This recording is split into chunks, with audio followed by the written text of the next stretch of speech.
এটি বিশেষ বাতৰি লৈ নিউজ নৰ্থ ষ্টুডিঅ'ত মই মুকিবুল হুছেইন। দৃশ্যপথ শিৱসাগৰৰ নিবেদন চাণক্যৰ শপত শুভ মুহূৰ্ত। নিউজ নৰ্থ এক বিশেষ প্ৰতিবেদন। দৃশ্যপথ শিৱসাগৰৰ নিবেদন চাণক্যৰ শপত শুভ মুহূৰ্ত। উল্লেখযোগ্য যে শিৱসাগৰ নগৰৰ উদীয়মান সাংস্কৃতিক আৰু সামাজিক সংস্থাৰূপে পৰিচিত দৃশ্যপথ শিৱসাগৰ প্ৰথম বৰ্ষপূৰ্তি উপলক্ষে প্ৰয়াত অচ্যুত ভট্টাচাৰ্যৰ সোঁৱৰণি নাট্য সন্ধিয়াত অসমৰ বিশিষ্ট নাট্যকাৰ ডক্টৰ মণি পাঠকৰ ৰচনাৰ চাণক্যৰ শপত নাটকখন আমোলাপট্টিস্থিত হিন্দু ধৰ্মসভা নামঘৰ প্ৰেক্ষাগৃহত 24 মাৰ্চ তাৰিখে শুভ মুহূৰ্ত কৰা হয়।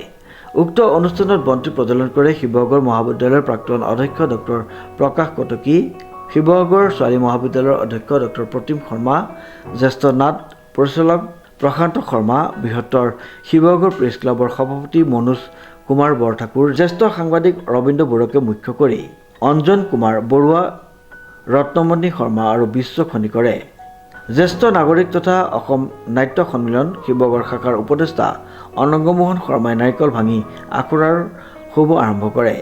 চাণক্যৰ শপত শীৰ্ষক নাটকখনত অসমীয়া ভাষাৰ প্ৰথমখন নাটক বুলি নাট্যকাৰ ডক্টৰ মণি পাঠকে অনুভৱ ব্যক্ত কৰাৰ লগতে আজিৰ সমাজত চাণক্যৰ দৰে বিদ্বান ব্যক্তিৰ নীতি কিমান প্ৰয়োজন সেই কথা সুন্দৰভাৱে নাটকখনত প্ৰকাশ পাইছে।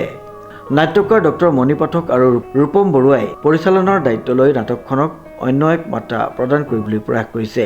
এই নাটকখনিৰ দৃশ্যপথ শিৱসাগৰৰ শিল্পীসকলৰ লগতে বহুতো নৱপুৰণি অভিনেতা অভিনেত্ৰীয়ে অভিনয় কৰিব আৰু অহা 4 মে দেওবাৰে হিন্দু ধৰ্মসভাৰ নামঘৰৰ সচিনত এই বিশেষ নাটকখন প্ৰদৰ্শন কৰা হ'ব বুলি সম্পাদক অভিনৱ দেৱ কাশ্যপে জানিবলৈ দিয়ে। উক্ত সভাত অসম নাট্য সন্মিলন শিৱসাগৰ শাখাৰ সভাপতি তথা সাংবাদিক অমৃত কুমাৰ শৰ্মা, উপদেষ্টা দীপক বৰঠাকুৰ, সম্পাদক পৰি শইকীয়া, সহকাৰী সম্পাদক স্মৃতি শৰ্মা, প্ৰচাৰ সম্পাদক ত্ৰিবেণী কাকতি, পাৰ্থপ্ৰতিম শৰ্মা, স্বপ্নালী শৰ্মা ভট্টাচাৰ্য, ববী কাকতি আদিৰ লগতে কেইবাগৰাকীও নাট্যকৰ্মী উপস্থিত থাকে। দৃশ্যপথ শিৱসাগৰৰ বৰ্ষপূৰ্তি উপলক্ষে আমি এখন পূৰ্ণাংগ নাটক কৰিবৰ কাৰণে আজি শুভাৰম্ভ কৰিছোঁ আৰু এই শুভাৰম্ভণি অনুষ্ঠানত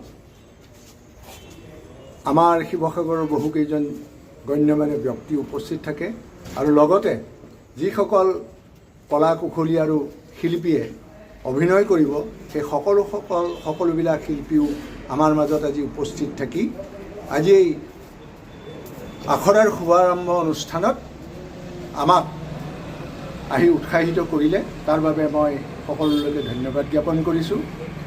চাণক্যৰ শপত এই নাটকখন আমাৰ দৰে ৰচিত আৰু অসমীয়া প্ৰথম প্ৰয়াস বুলি আমি ভাবোঁ আৰু এই প্ৰথম প্ৰয়াসতেই চাণক্যৰ শপত নামত চাণক্যৰ ওপৰত ভিত্তি কৰি এখন পূৰ্ণাংগ নাটক আমি মঞ্চস্থ কৰিবলৈ আগবাঢ়িছোঁ।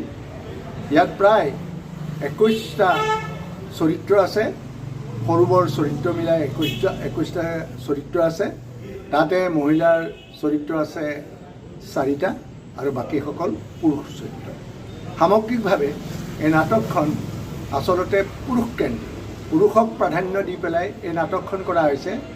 ইয়াত নাটকৰ প্ৰয়োজনৰ খাতিৰত নাৰীৰ চৰিত্ৰসমূহ সংযোজন ঘটোৱা হৈছে আৰু যিবিলাক বুৰঞ্জীৰ পাততো পোৱা যায় যে এই নাৰীসকলো সেই সময়ছোৱাত আছিল, গতিকে তেনে নাৰীক লৈ আমি এই নাটকখন ৰচনা কৰিছোঁ আৰু লগতে চাণক্যৰ ওপৰত গুৰুত্ব দি এই নাটকৰ কাহিনীভাগ আগবঢ়াই নিয়া হৈছে।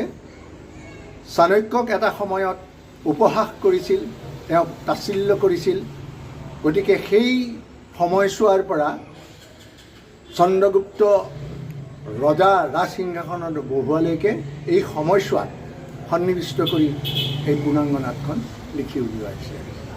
আশা কৰোঁ অহা 4 মে তাৰিখে হিন্দু ধৰ্মসভা নামঘৰৰ প্ৰেক্ষাগৃহত এই নাটকখন আমি মঞ্চস্থ কৰিম।